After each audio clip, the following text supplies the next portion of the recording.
gitu ya, pernah ada yang lihat. Kayak bukan duduk sih, kayak misalkan tiba-tiba lewat gitu, kayak selibat lewat aja.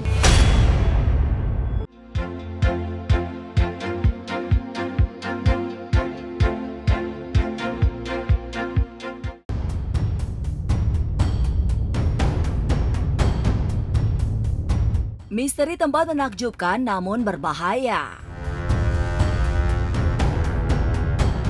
Ternyata banyak juga keindahan yang menipu. Beberapa tempat ternyata menyimpan bahaya di balik pesonanya. Soalnya, tempat-tempat ini gak cuma bikin orang-orang terluka, bahkan bisa menghilangkan nyawa. Seperti apa sih tempat indah tapi berbahaya?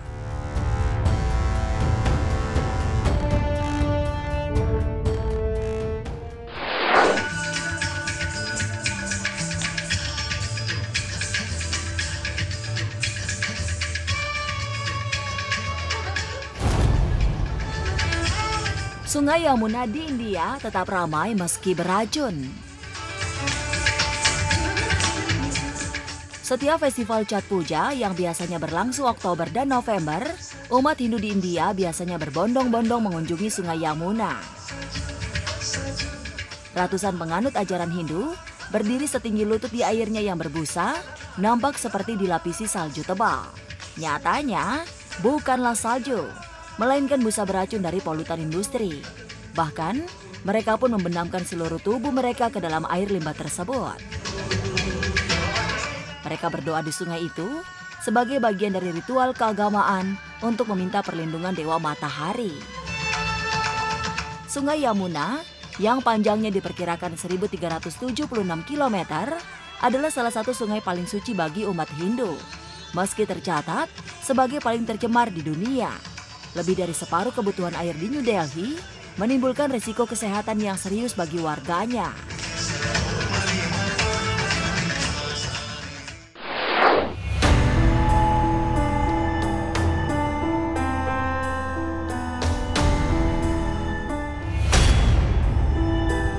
Danau Novosibirsk di Rusia berbahaya sekaligus dipuja. Di kota Novosibirsk, Rusia, terdapat sebuah danau yang airnya berwarna biru elektrik indah. Penduduk lokal biasanya memanggil danau itu dengan sebutan Siberia Maldives. Keindahan danau inilah yang memancing para wisatawan baik dalam maupun luar negeri untuk berkunjung. Sayangnya, Danau Indah Siberia itu sebenarnya danau yang indah berbahaya.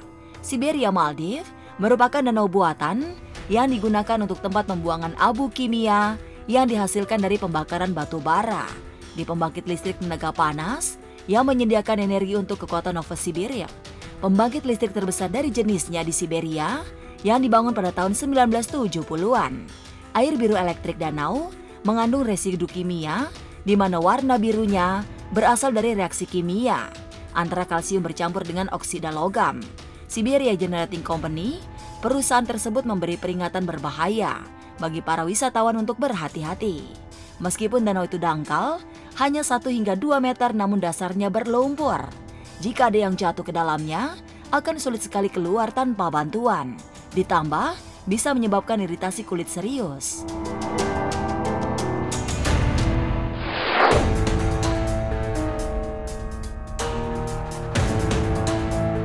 Reynisjara Black Sand Beach, pantai paling berbahaya di Islandia.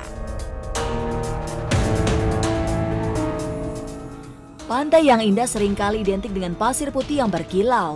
Namun tampaknya hal itu tak berlaku di Reynisjara, sebuah pantai yang berlokasi di Islandia. Alih-alih berwarna putih berkilau, Reynisjara justru memiliki pasir pantai yang berwarna hitam dan pasir hitam gelap yang menakjubkan. Dikelilingi oleh tebing yang terkikis alami, pantai ini terbentuk karena formasi lava gunung berapi dan batuan mineral vulkanis. Sehingga pantainya bukan saja dipenuhi oleh pasir tapi juga kerikil hitam.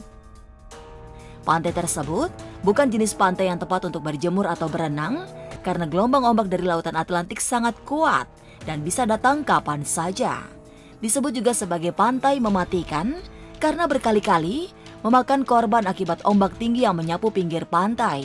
Tercatat, korbannya berasal dari turis mancanegara. Masyarakat Islandia masih sangat percaya dengan legenda dan mitos batu karang raksasa. Dengan formasi aneh yang ada di pinggir laut pun tak lepas dari cerita rakyat. Konon, menurut legenda karang tersebut merupakan jelmaan dua troll atau raksasa dalam cerita rakyat Icelandic yang mencoba merebut sebuah kapal besar dari lautan. Namun, kemalangan menimpa mereka dan troll pun berubah menjadi karang.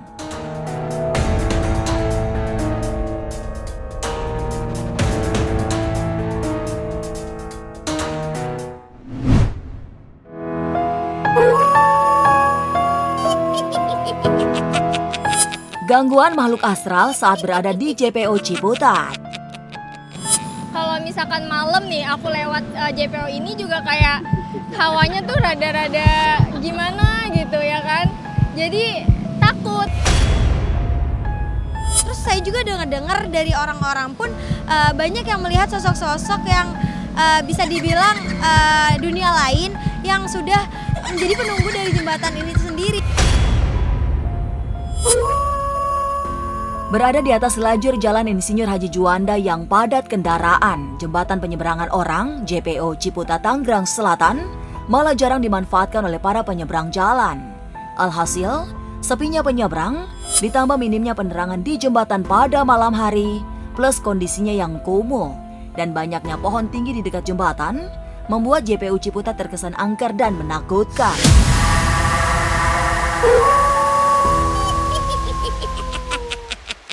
Bahkan, tidak sedikit warga yang mengalami kejadian di luar nalar saat berada di jembatan yang berdiri sejak tahun 2014 itu.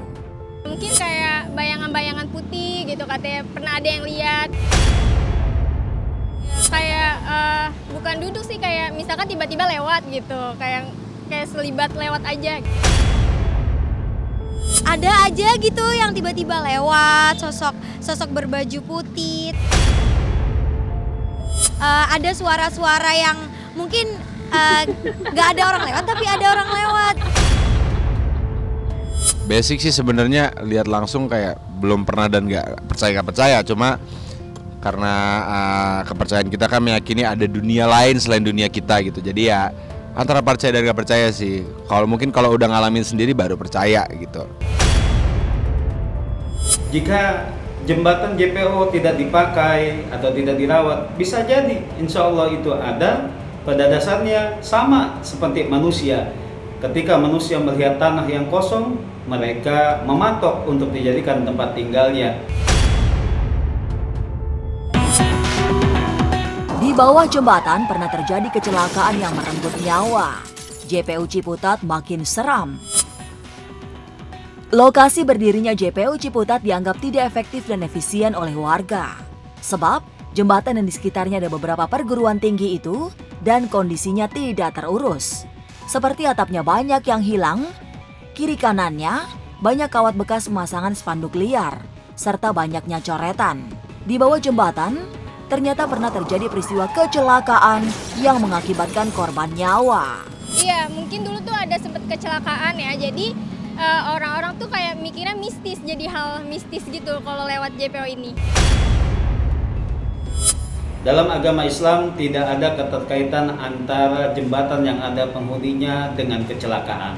Namun masyarakat di sekitar sana mungkin pola berpikirnya sudah mengkait-kaitkan antara kecelakaan dengan jembatan yang dianggap mereka angker. Ketika terjadi kecelakaan, mereka beranggapan bahwa itu jembatan ada penghuninya. Selain takut diganggu makhluk gaib, menurut Natasha dan Laila, menyeberang di JPO Ciputat juga diliput rasa was-was karena khawatir akan bertemu dengan orang yang ingin berbuat jahat. JPO ini lumayan jauh dari kampus ya sebenarnya. Jadi lumayan sepi gitu loh Kak untuk dilewatin. Mungkin untuk perempuan kayak aku rada takut ya karena sepi. Saya sekali pernah malam, terus abis itu pagi, siang juga pernah sama teman-teman. Kalau saya sendiri ya mending gak lewat, atau mending nunggu besoknya, mending nunggu paginya, atau mungkin lewat situ kalau rombongan atau bareng-bareng. Karena kalau terjadi apa-apa dalam diri saya juga pun bukan hanya saya yang rugi, mungkin dengan orang-orang yang sayang sama saya orang-orang yang masih membutuhkan sama saya. Jadi lebih make sure ke diri sendiri